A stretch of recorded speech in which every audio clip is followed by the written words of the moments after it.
Hola, buenas noches a todos. Em, Vamos a esperar que empiece la gente a conectarse. Mientras tanto, voy a enviarle la invitación a Francisco Serracín, que nos va a hablar sobre los mitos y verdades del café más costoso del mundo, el Geisha de Panamá. Entonces, ya parece ser que don Francisco está por ahí. Entonces, listo. Hola Francisco, buenas noches. Hola John, buenas noches, ¿cómo estás? Gusto en saludarte. De verdad que estoy muy emocionado por tener esta conversación con usted.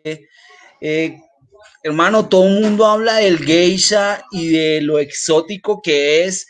Y pues si algo he aprendido en la vida es que cuando uno quiere saber algo debe irse a la fuente para evitar que haya un teléfono roto o que se transgiverse la información. De verdad que muchísimas gracias por estar brindándonos este ratico. Eh, ¿Cómo está? ¿Cómo está, don Francisco? Bien, muy bien, contento de poder compartir la noche de hoy contigo y de vivir esta experiencia. Gracias por la oportunidad, por tomarme en cuenta, pues y ojalá que sea productivo para todos los que nos están viendo. eh, Ok, bueno, don Francisco, ¿le puedo decir Francisco? Es que a mí me enseñaron a respetar a los mayores. claro, Sí, ok. ah, Bueno, Francisco, todo mundo habla del geisha, pero no todos los que se están conectando son baristas o son del mundo del café. Cuéntenos qué es el geisha.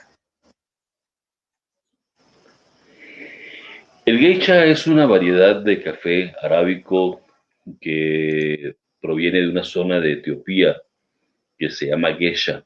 Los puristas hablan hoy día de geisha. Los que hemos estado inmersos en este mundo y que lo hemos conocido como tal, como el nombre de manera original, como fue introducido a América, que es el geisha, pues así le llamamos. Y en este caso particular eh, es un varietal que fue traído en el año 1963 por mi papá y que se trajo por condiciones muy particulares. Eh, Mi padre siempre fue un amante de los cafés de porte alto. En aquellas épocas, el concepto de la caficultura era volumen, producciones elevadas,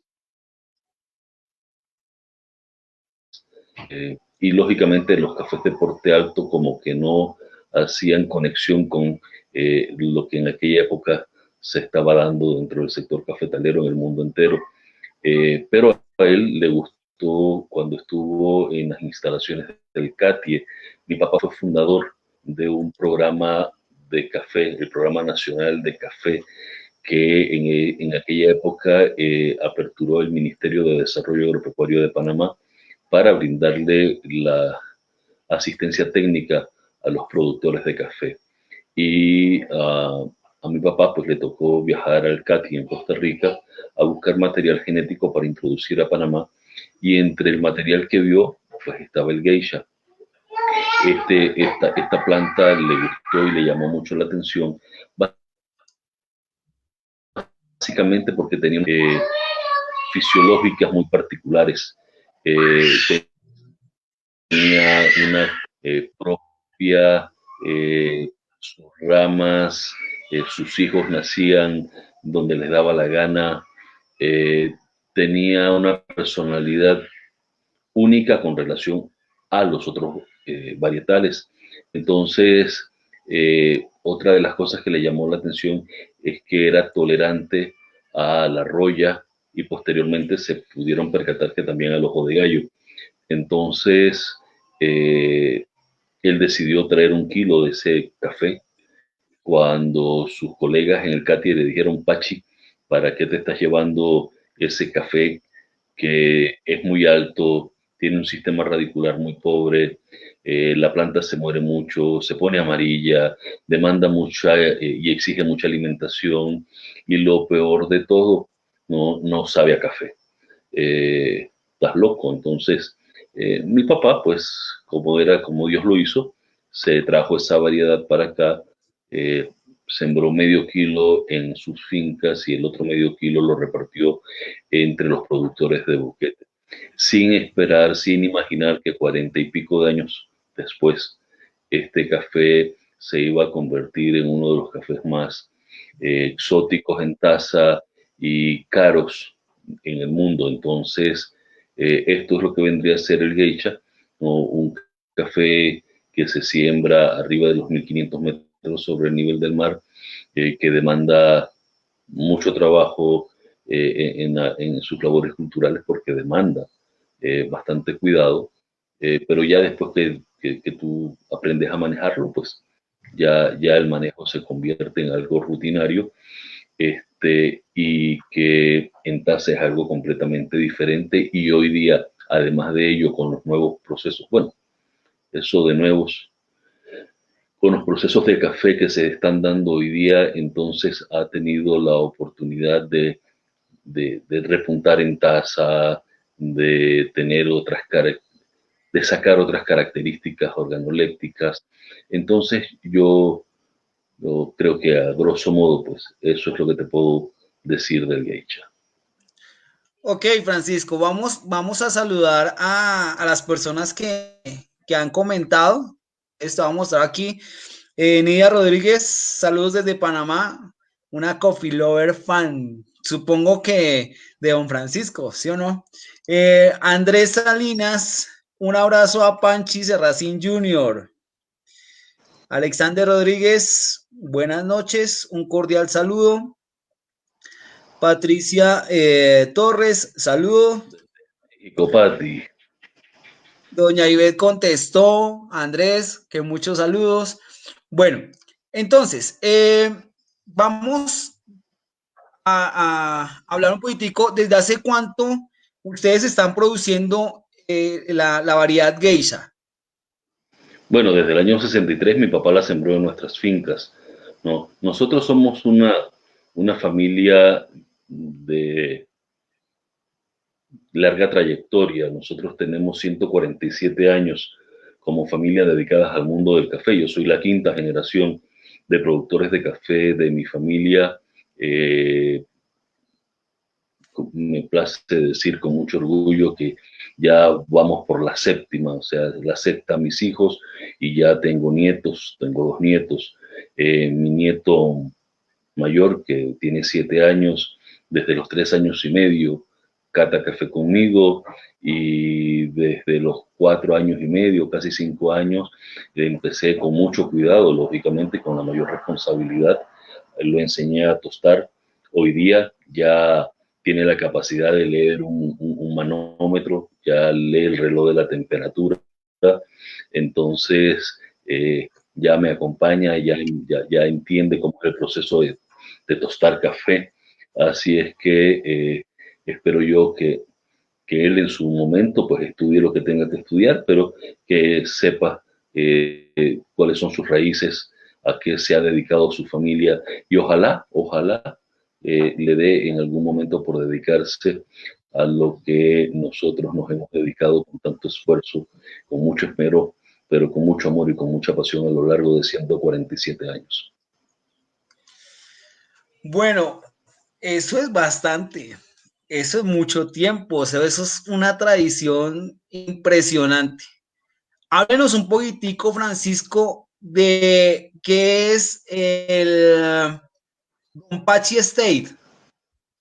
¿Por qué el nombre?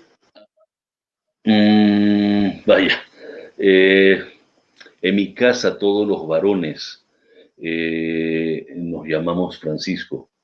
Mi abuelo, mi papá, mi hermano, mi hijo, y a los Francisco les dicen Pancho, Pachi, Panchito, y en este caso, pues a mi papá se le conoce o se le conoció como Pachi.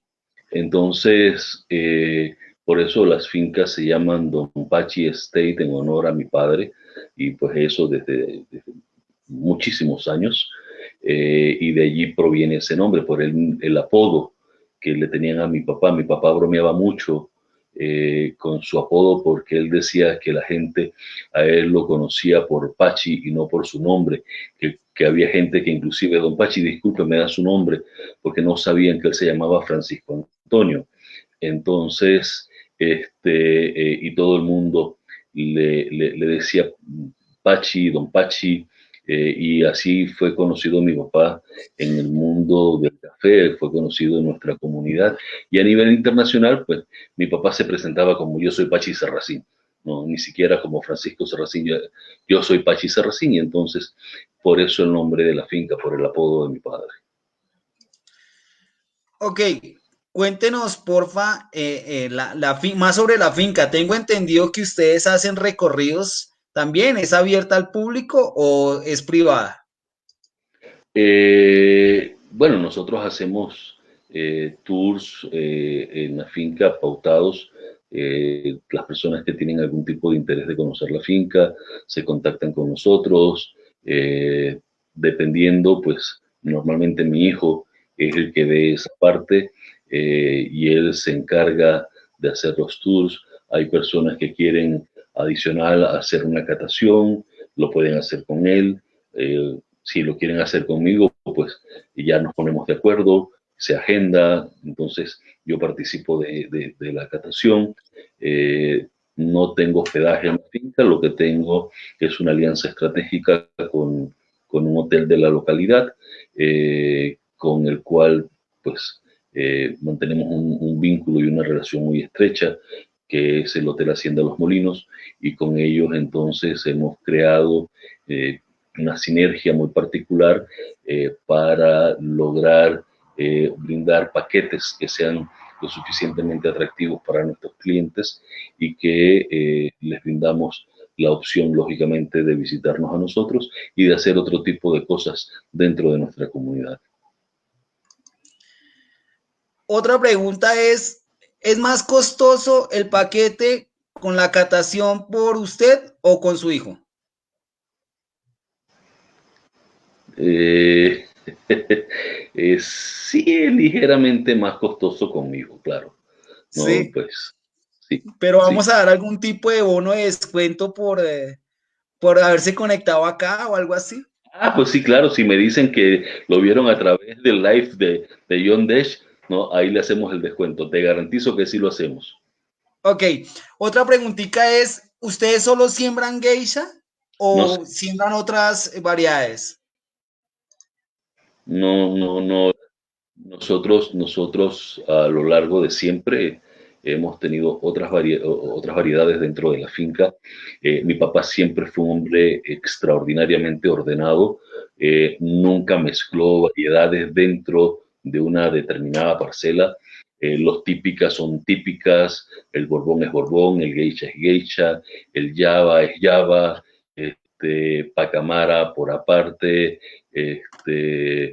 y así, ¿no? El Mundo Novo, el Villa Sarchí, y todas las variedades que estamos teniendo son puras, no mezclamos eh, para, si en algún momento tenemos alguna contaminación dentro de la- las áreas de siembra, pues la persona que se encarga de podar elimina las plantas por la pata, para que no tengamos contaminación, que la contaminación es lógica, es normal en la finca.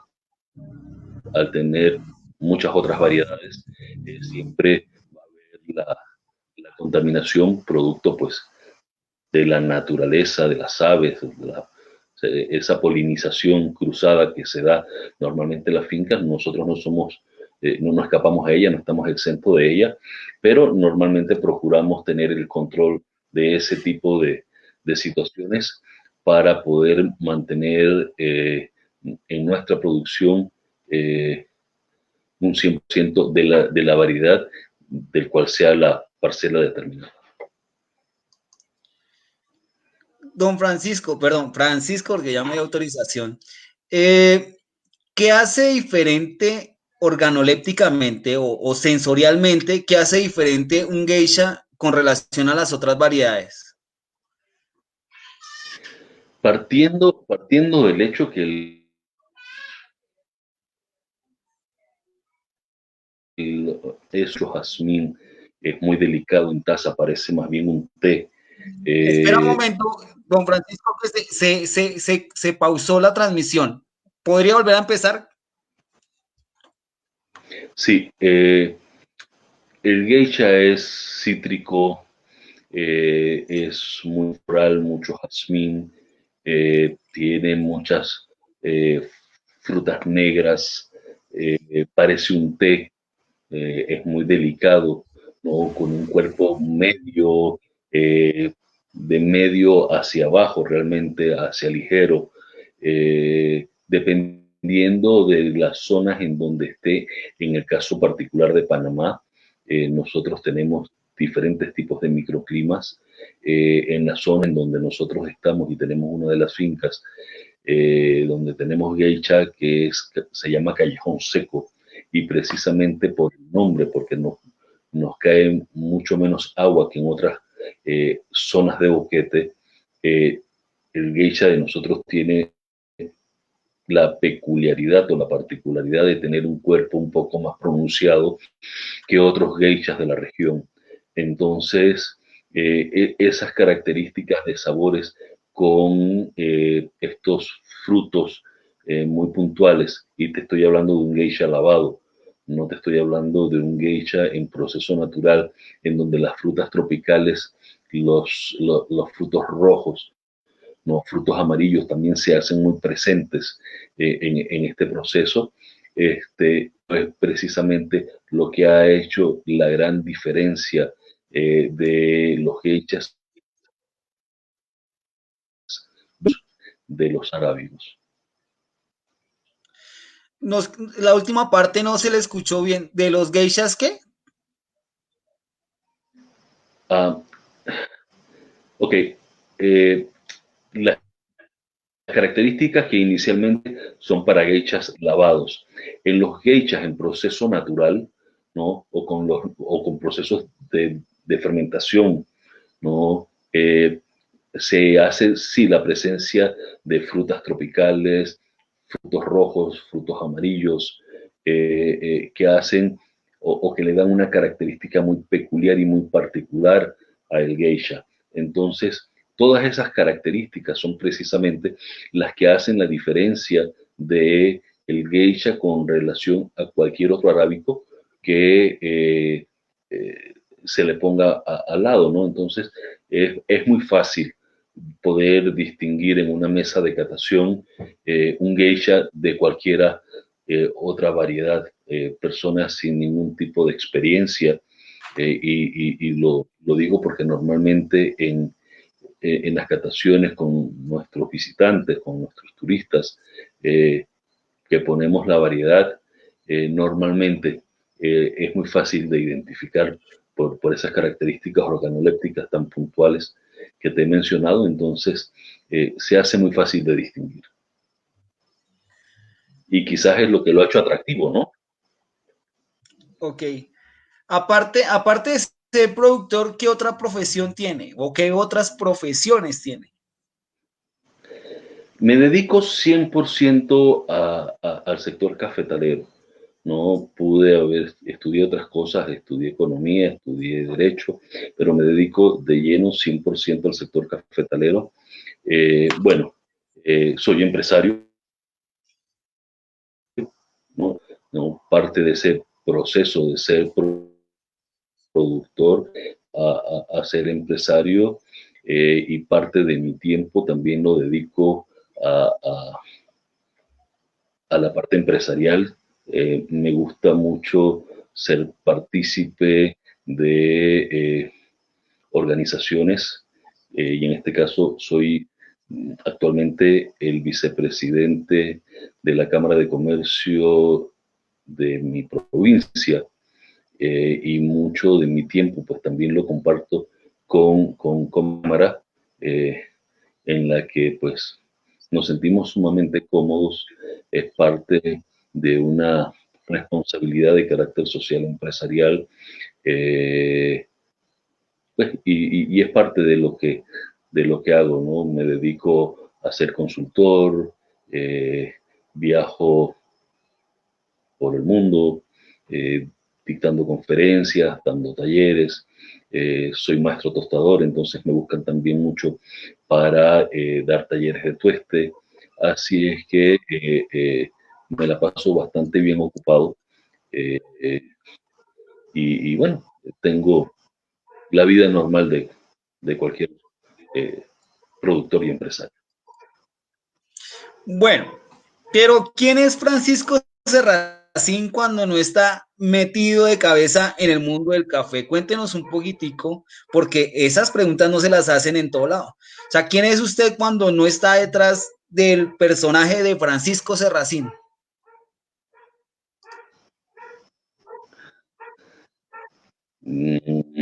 ¿Qué te puedo yo decir? Yo soy un tipo muy casero, ¿no?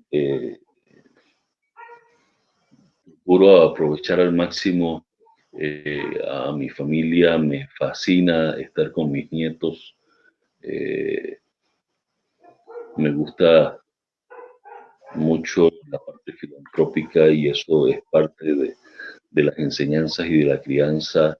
Eh, en algún momento te llegaba yo a comentar eh, que tengo una responsabilidad muy seria eh, tratando de dar el trabajo que estaba desarrollando mi papá.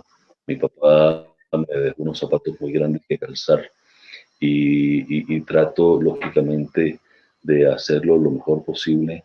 Mi papá fue una persona muy querida y muy respetada en la comunidad y dentro del sector cafetalero. Entonces nosotros tratamos lógicamente de hacer lo propio eh, con nuestros aciertos y desaciertos. Eh, tenemos eh, pues un poco de nuestro tiempo que se lo dedicamos a la cámara. Y la verdad es que cuando no estoy en la finca, pues me encuentro, me encuentro haciendo cosas para mi cámara y es una forma de desestresarme realmente. Me gusta participar en ese tipo de actividades, me gusta vincularme y relacionarme en el mundo de los negocios. Eh,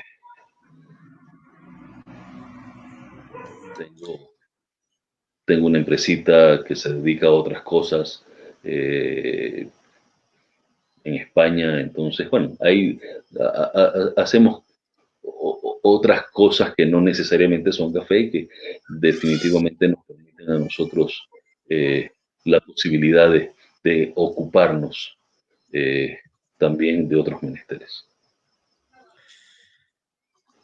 Listo. ¿Es verdad que el geisha es el café más costoso del mundo? Fíjate, Ah, el geisha, por ejemplo, en las subastas electrónicas, ha alcanzado precios extraordinariamente elevados.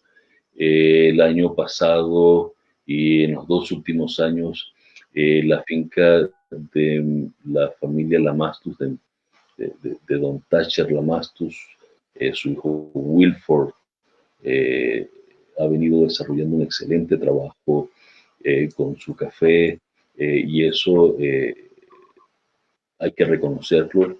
Tienen un cafezazo brutal que ha alcanzado en los dos últimos años precios realmente interesantes dentro de la subasta de Best of Panama o lo mejor de Panamá. Nosotros como país no tenemos tasa de la excelencia o Cup of Excellence. Entonces, $1,029 fue la cifra que se alcanzó por la libra el año pasado por la finca Elida State.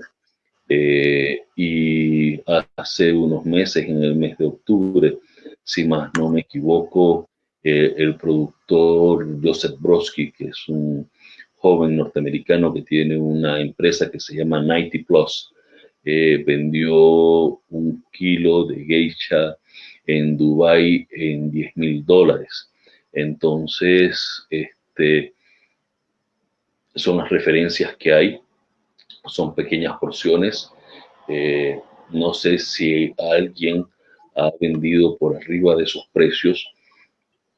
Si lo hay, no lo sé, o al menos no lo he visto publicado en ningún lado, pero definitivamente que el geisha panameño está muy bien cotizado, sí ha alcanzado esos precios, de los cuales lógicamente, mm, como panameño tengo que decir que nos sentimos sumamente orgullosos, porque ese esfuerzo, ese trabajo que ha venido desarrollando Wilford, que ha venido desarrollando la Asociación de Cafés Especiales, que han venido desarrollando los productores de café, indistintamente del nombre que tengan, apoya, beneficia y arrastra al resto de la caficultura de este país.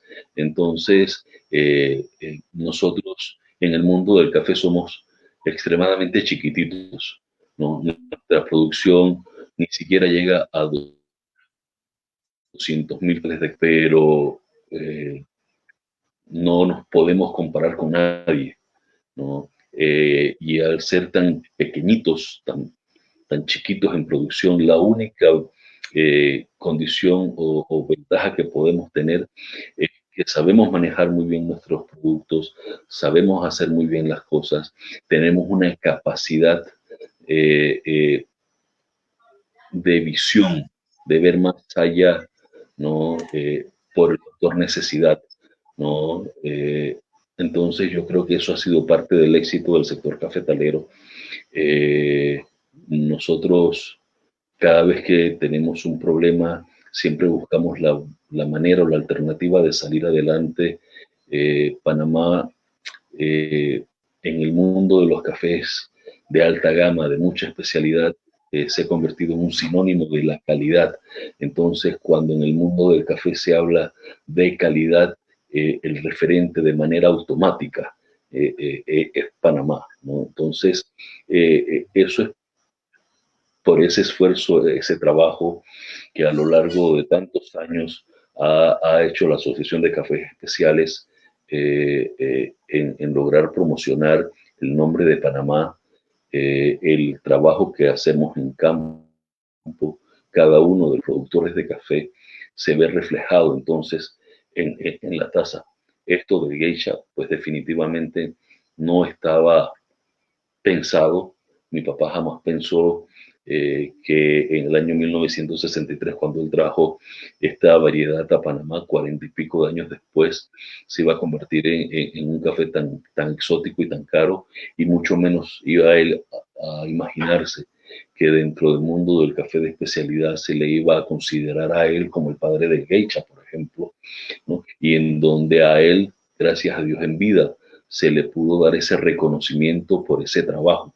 Entonces, lógicamente me siento sumamente orgulloso y complacido de que mi papá pudo cosechar los frutos de ese esfuerzo, de ese trabajo, de una vida dedicada al sector cafetalero, y que al final ese trabajo haya sido compensado, y que él haya podido disfrutar, ¿no?, de las mieles del éxito en vida, y no que cuando uno se muere es que, fulanito de tal que hizo, ya cuando no se va a dar cuenta. Entonces, mi papá sí, gracias a Dios, tuvo esa oportunidad de disfrutarlo, bueno, eso es, ¿no? O sea, el precio del geisha hoy día no es más que el reflejo del esfuerzo, del trabajo de los productores de café de Panamá, que conscientemente eh, han estado haciendo su mejor labor para tratar de posicionarse en el mundo, ¿no? Y así como nosotros, lógicamente, todos los países de origen, todos los países productores están haciendo cada país está tratando de ver de qué manera logran posesionar sus cafés. Todos tienen buen café, todos están haciendo interesantes y bueno, ¿no? Es digno de felicitar y lógicamente tratamos de incentivar a los productores de café a que sigan trabajando en pos de la calidad, porque aquí realmente lo que manda al final es la tasa, es la calidad del café que tú produces, y así es como se debe trabajar en miras y hacia tener siempre una buena calidad de café. Ok, vamos a empezar a responder las preguntas que están haciendo las personas que están acá, participando aquí en sus comentarios. Entonces, dice Andrés Salinas, ¿es verdad que esa variedad es el arábica originario? Tengo entendido que no. O sea, es arábico, pero no creo que sea el originario como tal, ¿no? El típica, tengo conocimiento de que es el originario arábica como tal. Ok. Bricafé Brisas pregunta, ¿es verdad que se demora 4 años en producir su primera producción? Va a depender de la altura en la que esté sembrado.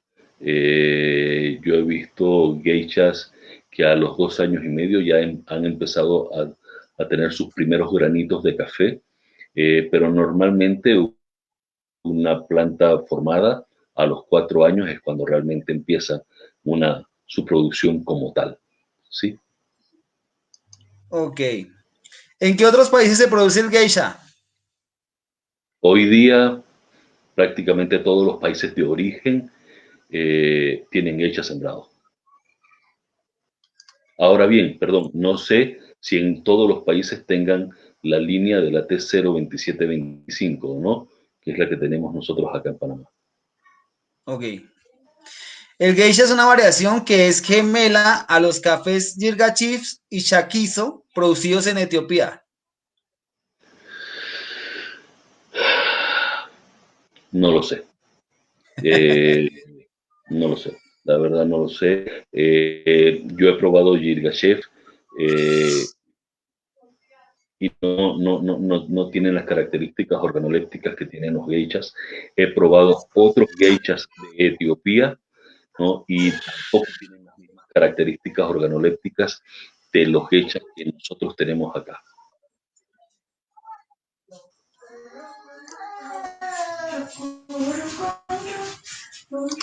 Ok.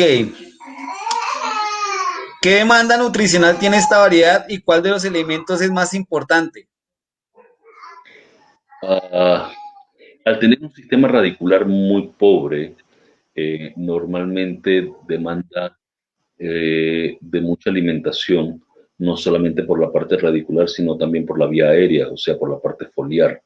Eh, los elementos, bueno, los normales, dependiendo en este caso, habría que hacer un análisis de suelo al área donde están plantadas esos geishas para poder determinar cómo va a ser esa alimentación que la plantación debe tener.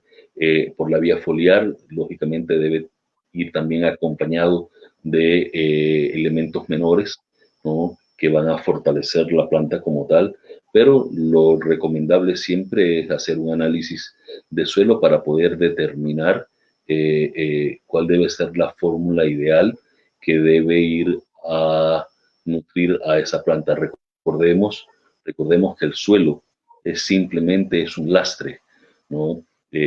Nosotros, los productores, tenemos la capacidad de brindarle a la planta todo lo que ella necesita, ¿no? Si tenemos un suelo muy pobre en micronutrientes o en nutrientes como tal, entonces simplemente nos va a costar un poco más mantenerlo. Si tenemos suelos muy ricos, entonces, pues bueno, el costo disminuye ligeramente, pero eso lógicamente lo va a determinar los análisis de suelo que se le hagan a la finca, ¿no? Y si en algún momento se tiene la oportunidad, pues se le hacen análisis a las hojas para hacer un análisis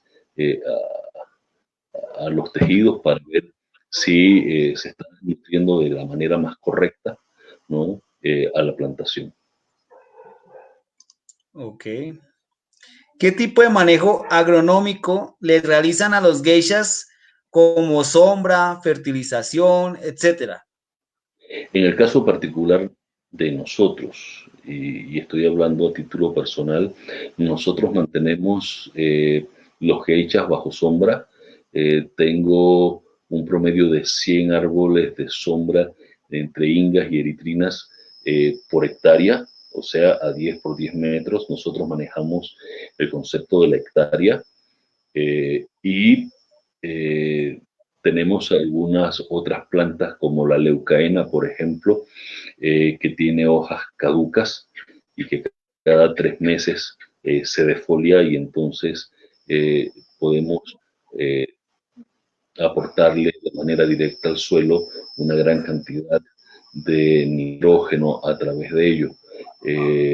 Y los planes agronómicos, pues eso los dictamino yo con el técnico eh, para poder estar completamente seguros de lo que estamos haciendo. Eh, digo, mi papá era quien se encargaba de toda la parte nutricional. Yo manejo perfectamente bien todo esto, pero pues siempre tengo un técnico de cabecera al que consulto en el caso tal de tener algún tipo de duda. Yo no soy ingeniero agrónomo y de pronto siempre habrán cosas que se me podrán escapar a mí del conocimiento, aunque tengo una biblioteca extraordinariamente completa que me dejó mi padre, que nos dejó a mis hermanos y a mí mi papá. Entonces cualquier cosa pues allí tengo a dónde consultar, ¿verdad? Pero siempre es bueno tener un técnico de cabecera que sea la persona quien de manera más directa nos ilustre con relación a las cosas que tenemos que hacer dentro de las labores culturales de la finca. Ok. ¿El geisha se ha podido mezclar con otras variedades? Y si ha sido así, ¿cuál es el resultado? Uh, pues sí, han habido, en Brasil, por ejemplo, han cruzado el geisha con otras variedades, ya llevan F4 y F5, dependiendo de las cosas que hayan venido haciendo. Yo he tenido la oportunidad de probar en catación algunos. Algunos funcionan, otros realmente no han sido nada espectaculares en tasa.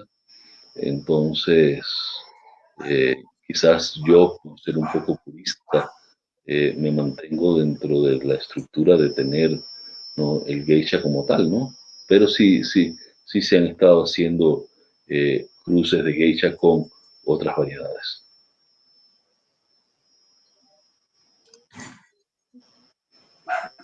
¿Todo Antes de bien? esta palabra, Ajá. sí, muy bien. Antes de esta pregunta, ¿geisha o geisha? Volvemos. Al principio te dije que viene de una zona de Etiopía que se llama Gesha, ¿no? Hoy día puristas dicen Gesha. Cuando llegó a América se tergiversó de Gesha a Geisha y se ha quedado Geisha. En el caso de Panamá, la gran mayoría de los productores manejamos el término y el concepto Geisha. Cuando llevamos el geisha por primera vez a Japón en el año 2007,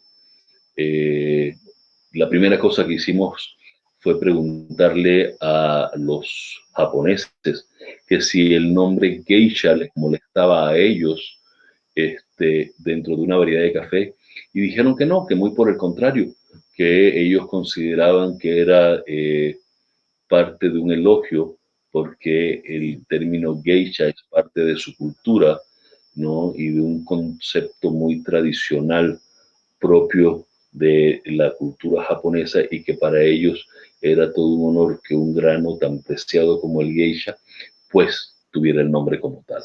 Entonces se ha quedado así y sí, cierto grupo de personas manejan el concepto geisha, ¿no? Y está bien, ¿no? Cada quien lo maneja como mejor criterio tenga. Ok. ¿Nos podría repetir cuáles consideras son las notas de sabor más características del geisha? Mira,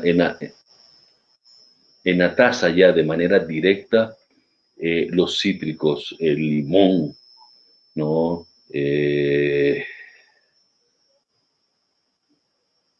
Los caramelos, eh, los frutos negros, la ciruela, el chocolate blanco,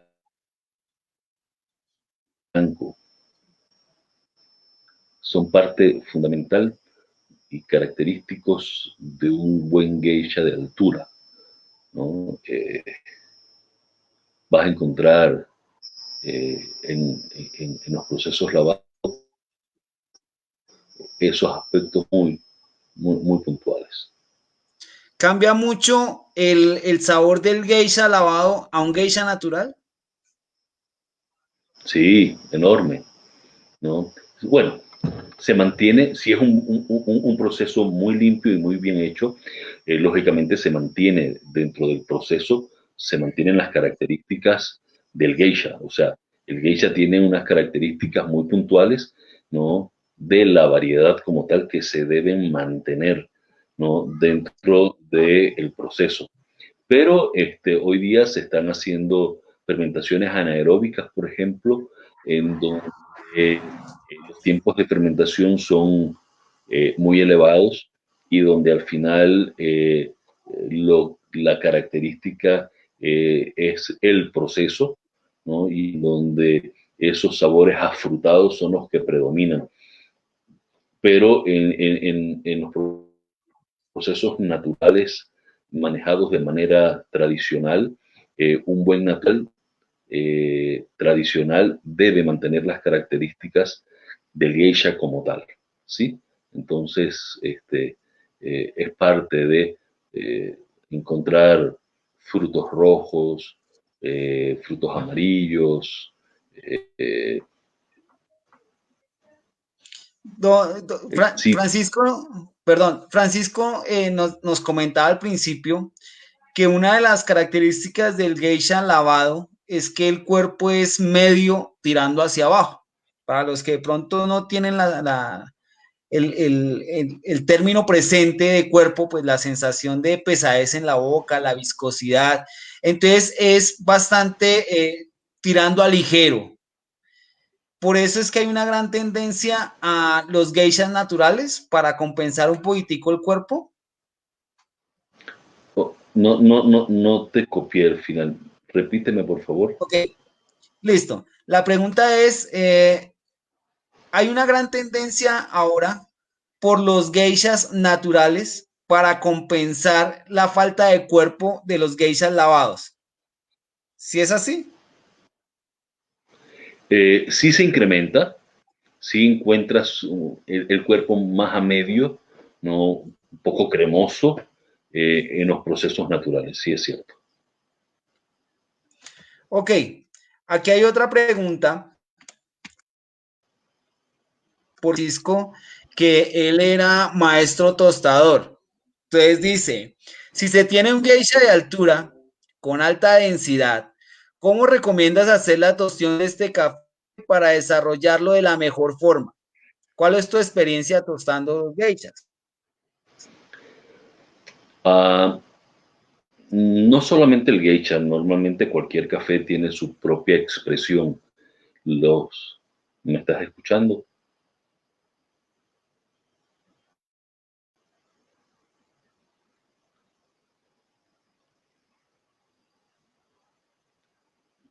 ¿Me oyes?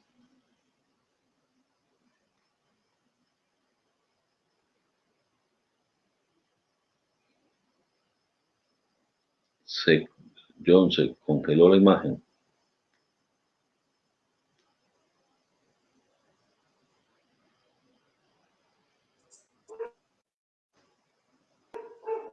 Hola, ¿regresamos? Ok, ok, ¿Regresamos? Sí, sí, sí, sí. volviste. Ok, Eh, sí, ya regresamos. Bien, mira, eh, todos los cafés tienen una expresión. El café como tal te habla, ¿sí? Entonces, lógicamente tienes que tomar en cuenta algunas condiciones. Allí en la pregunta hablan sí de densidad. Tienes que tener en cuenta la densidad, tienes que tener en cuenta la humedad propia del grano. Entonces, partiendo de ese hecho, también tienes que tener el conocimiento del manejo de la variedad. El geisha, cuando es un geisha puro, es un grano alargado, ¿no? Y de puntas muy finas. Normalmente, si no se sabe tostar de manera correcta eh, y no se tiene una relación correcta de la temperatura con el flujo de aire, lo que llega a suceder normalmente es que las puntas se queman, ¿sí? Cuando uno no sabe tostar geisha, normalmente eso es lo primero que va a suceder. Entonces uno tiene que tener un claro conocimiento de ello eh, y normalmente yo, eh, cuando ya conozco, como ya conozco la estructura del grano y dependiendo de la cantidad de café que vaya a poner en el tostador, eh, primero que yo tuesto en grados Fahrenheit, ¿no? Yo no tuesto en grados centígrados.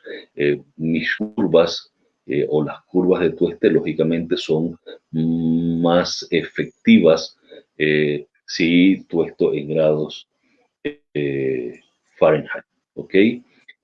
Si lo hago de manera manual, si utilizo programas, uso Cropster. Eh, eh, Puedo recomendar, si no tienen la oportunidad de utilizar Cropster, hay dos programas que se pueden bajar de internet, uno es Típica y el otro es Artisan, ¿no? Que son gratuitos y que también hacen básicamente la misma función, pero de manera manual. Entonces yo tuesto en grados Fahrenheit. Y al tostar en grados Fahrenheit me permite a mí tener un mejor control, ¿no? De la temperatura y de la evolución de la curva de mi grano. ¿Ok? Entonces, eh, dependiendo de si voy a tostar, por ejemplo, eh, en un tostador de 2.5 kilos, por decir algo, o de 5, normalmente uso un 75 o un 80% de su capacidad. Nunca utilizo el 100% de la capacidad del cilindro y hago, dependiendo del tipo de tueste, eh, hago un ingreso de aire en el cilindro de más o menos un 25% y entro a unos 350 grados Fahrenheit. Eso me va a permitir a mí llevarme el grano hasta los 9 minutos, más o menos 9 minutos y medio, donde empieza a ser el primer crack. Y a partir de allí, en algún momento, en el minuto 7, normalmente subo y le doy 50% de aire. Y cuando empiezo el primer crack para extender un poco el proceso de caramelización, le doy 100% de aire. Procuro no jugar con la llama, ¿no? A menos que vaya a ser algún tipo de tueste en particular, ¿no? Entonces reduzco la llama dependiendo de lo que quiera buscar, ¿no? Normalmente cuando estoy tostando para expreso, entonces sí tiendo a disminuir la temperatura bajo la llama y extiendo en el tiempo ese tueste. Eh, si voy a hacer los famosos omnituestes, ¿no? En donde voy a hacer un tueste que me va a permitir a mí tener expreso o tener algún tipo de filtrado. Entonces la curva es diferente y aplico, ¿no? Otra curva, ¿no? Pero eh, para cada cosa normalmente, pues sí tengo eh, la curva para manejar mis geishas, y si voy a hacerlo de manera en proceso natural, normalmente aplico un 30% por debajo de lo que lo hago en lavado. Ok. Francisco, como estamos hablando de mitos o verdades, ¿qué mitos ha escuchado usted acerca del geisha? Que usted diga, no, no, no, eso no puede ser, eso es falso.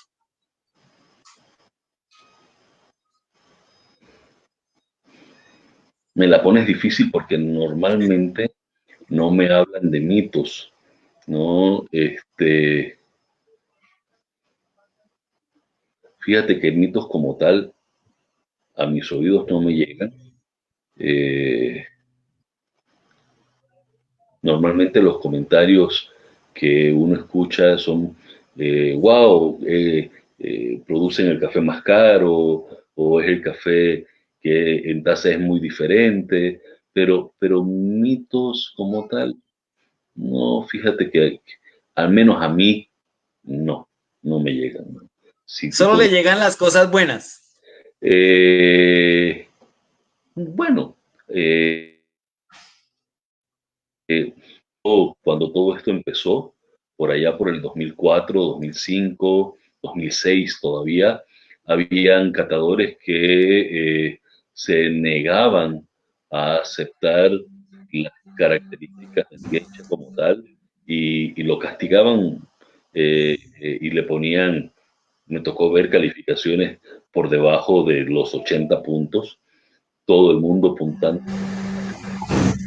de los 89 puntos, 90, 92, 93, ¿no? Y me tocó ver uno que otro que 70 y pico de puntos, ¿no? Entonces, lamentablemente eran gente que no tenían el conocimiento, y normalmente eso es entendible cuando tú como ser humano te enfrentas a algo que no conoces, ¿no? Muchas personas tendemos a rechazar porque no conocemos, ¿no? Lo desconocido en algún momento se puede poner medio feito, y entonces no nos atrevemos. Y al no atreverse, lógicamente, entonces tú tiendes a ser negativo. Y eso le pasa a algunas personas. No tienen esa capacidad de aventura, ¿no? Aprender, conocer. Y bueno, eso va en la personalidad de los individuos, ¿no? Pero sí, en algún momento ese tipo de cosas, eh, alguien, un catador muy amigo, muy conocido en el mundo del café, en la industria, por allá por el 2010, cuando estábamos probando los procesos naturales,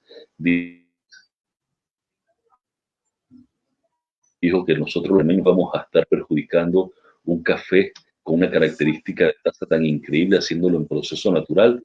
Y bueno, hoy la historia es otra, ¿no? 10 años después, el proceso natural precisamente se ha convertido en el proceso quizás más buscado, y por el cual pagan muchísimo más que por un lavado. Entonces, pues cosas como esa, ¿no? Eh, Hay quienes se refieren de manera despectiva con relación a los geishas de Panamá, lo puedo entender, ¿no? Eh, Gente que en sus redes de manera abierta dicen tengo un geisha mejor que el geisha de Panamá, y bueno, uno ve de eso con mucha frecuencia, gente que se jacta mucho de sus cafés, que es lo lógico, que es lo normal. Todos los productores de café del mundo decimos que nosotros producimos el mejor café del mundo. Al final, el mejor café del mundo es el que le gusta más al consumidor, ¿no? Ese es el mejor café del mundo, no es el mío, no es el de más nadie, ¿no? Es el que al consumidor le gusta.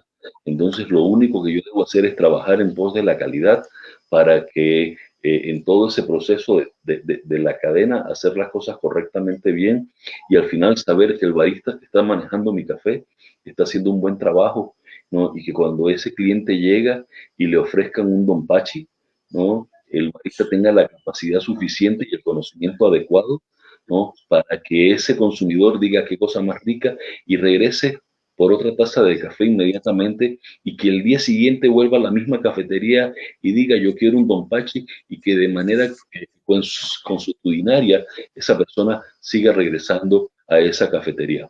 Hoy día, ¿no? Producto de toda esta situación que está viviendo el mundo y en que nos tenemos que reinventar, así como tú te has reinventado para retornar a tu a medio de tu vida normal con tu cafetería, pues así todo el mundo se está reinventando, ¿no? Y nosotros también tenemos que buscar la manera de apoyar a nuestros clientes y tenemos que buscar la manera de que nuestros clientes se sientan fortalecidos con el apoyo del productor y ver de qué manera, ¿no? Entre todos nos damos la mano y salimos adelante. Esto llegó lamentablemente para quedarse. Mientras no hay una cura, eh, todos los, todo el manejo como tal debe ser de mucho cuidado. Entonces, las cosas van a cambiar. Esa relación, esa interacción, por ejemplo, del barista con el cliente va a cambiar, ya no va a ser la misma. Ese vínculo tan directo que tenía el barista con la persona que iba a tomar café ya no va a ser tan directa. Entonces tenemos que buscar otro tipo de opciones en las que el barista va a tener que ingeniárselas, ¿no? Para seguir dando a conocer su trabajo y va a tener que seguir dándole valía, ¿no? Al producto que le está ofertando y que el cliente siga conociendo y siga apreciando ese trabajo y ese esfuerzo que el productor viene haciendo para poder lograr que él disfrute de esa taza de café. Bueno, ya casi vamos a terminar, pero no se puede ir antes de que me comente un poquitico ese licor de geisha, ¿qué es eso?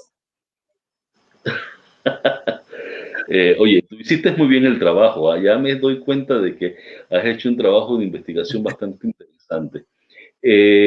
Fíjate que yo me uní con un ingeniero químico hace unos 12 años y logramos sacar un licor de geisha. eh, eh, eh, Tiene 24% de alcohol. eh, es extraordinariamente delicioso. Es una receta secreta. eh, Tiene una curva de tueste muy particular. Eh, el ingeniero Tedman, Roderick Tedman, quien es quien lo hace, eh, me pidió hace 12 años atrás, un poco más, que yo le probara unos licores de café que él estaba haciendo y yo se los probé, se los evalué.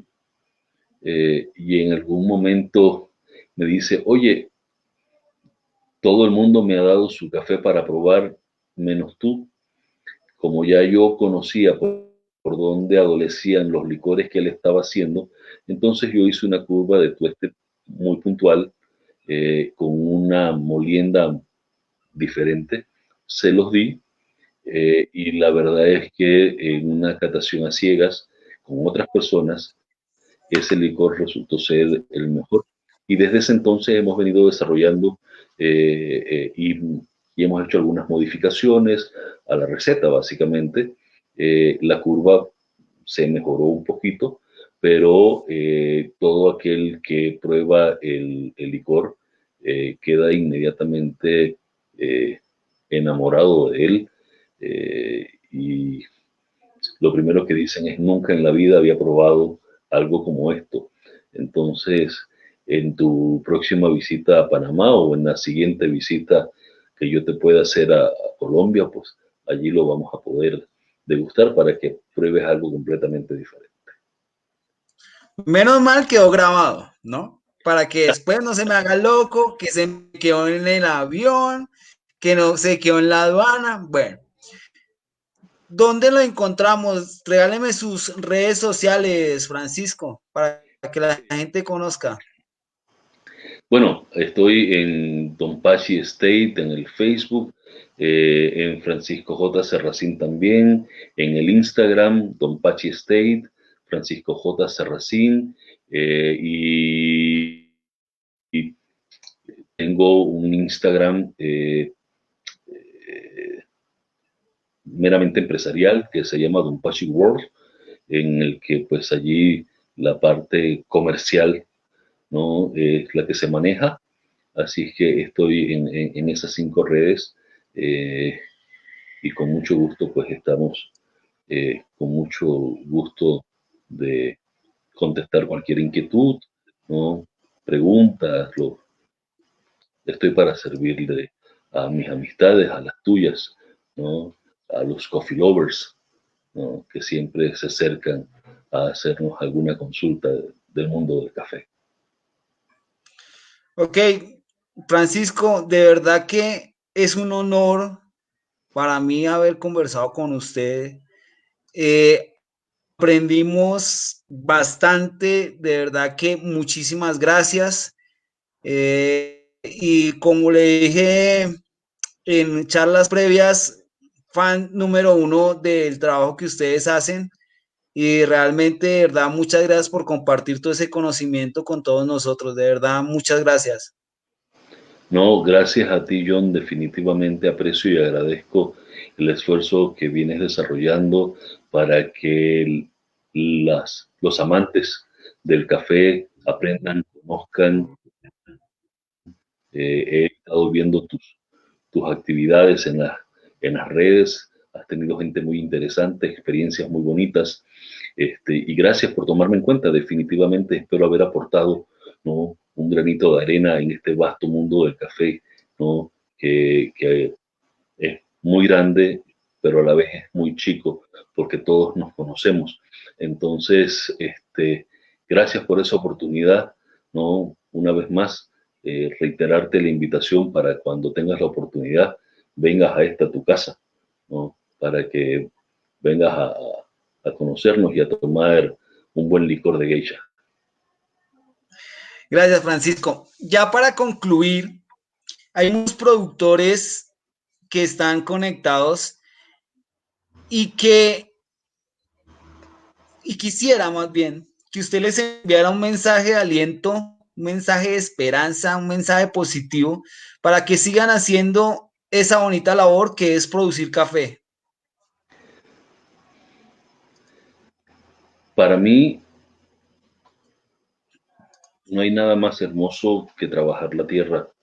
Para mí, el sector cafetalero me ha inspirado a lo largo de toda mi vida porque vi el trabajo de mi papá, de mi familia, a lo largo de toda una vida. Eh, yo quería ser ingeniero agrónomo y en algún momento mi papá me dijo que, que no, que era el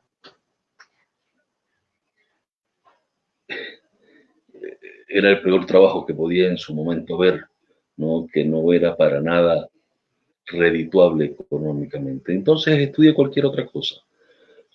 Cuando tuve yo la oportunidad, me vine para mi pueblo y me dediqué a esto. Y no hay nada más placentero que trabajar café. Uh, el esfuerzo, el trabajo, la pasión, el deseo y las ganas de salir adelante son muchas. No hay nada más bonito que trabajar café. No hay una planta más loable, ¿no? Que te brinde más satisfacción que el café.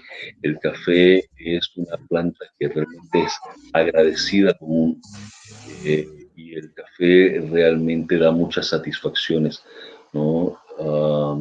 Saber apreciar todo el proceso, todo el cultivo y sobre todo saber apreciar y valorar lo que uno produce, porque lamentablemente no todos los productores al final saben que están produciendo. Entonces hay que saber qué uno es lo que está produciendo, para que uno sienta mucho más apego y más arraigo a eso que estamos haciendo. Perdón, pero mi nieta acaba de llegar. Entonces, no te preocupes. Entonces, yo creo que eso es parte de ese proceso. Estamos en condiciones igualitarias. Todos los productores de café estamos en las mismas condiciones. Simplemente hay que hacer las cosas correctas y adecuadamente bien, producir bien, sabiendo que nuestro mercado es la taza. Entonces, si uno se esfuerza, si uno se programa y si uno trabaja con los conceptos adecuados, entonces vamos a poder definitivamente que salir adelante en todo. Yo creo que vaya, el café tiene mucho, hay mucha tecnología, hay mucho conocimiento y todos los días uno aprende en el mundo del café, ¿no? Yo todos los santos días de Dios aprendo, me instruyo, leo, ¿no? Y lo que leo y me parece inteligente, procuro adoptarlo, lo pongo en práctica para ver si me resulta. Lo que no me parece, lógicamente lo desecho. Pero hay que tener el ensayo y el error y es la única manera de salir adelante, ¿no? Con conocimiento, con fundamento, generando experiencias, ¿no? Y atreviéndose, porque el que no se atreve no cruza. Entonces yo creo que al final todos estamos en el mismo barco, todos debemos jalar, ¿no? Hacia el mismo sentido, ¿no? Y hacer lo que uno hace con mucha pasión, ¿no? Porque debemos recordar que esto es un negocio, ¿no? En el caso particular mío, de los que nos ven, de pesos, de soles, pero es un negocio y cómo se debe manejar. Realmente es un mensaje muy motivador. De verdad, muchísimas gracias, Francisco. No le quito más tiempo. Ya le llegó la nieta. A mí mi hijo ya me está llamando. Entonces, de verdad que muchísimas gracias. Entonces, estamos en contacto. Le envío un abrazo, hermano. De verdad, sigo siendo su fan. Eres muy atento, eres muy atento. Muchísimas gracias. Saludos a Ok, todos, que tengan una bonita noche. Chao. bye.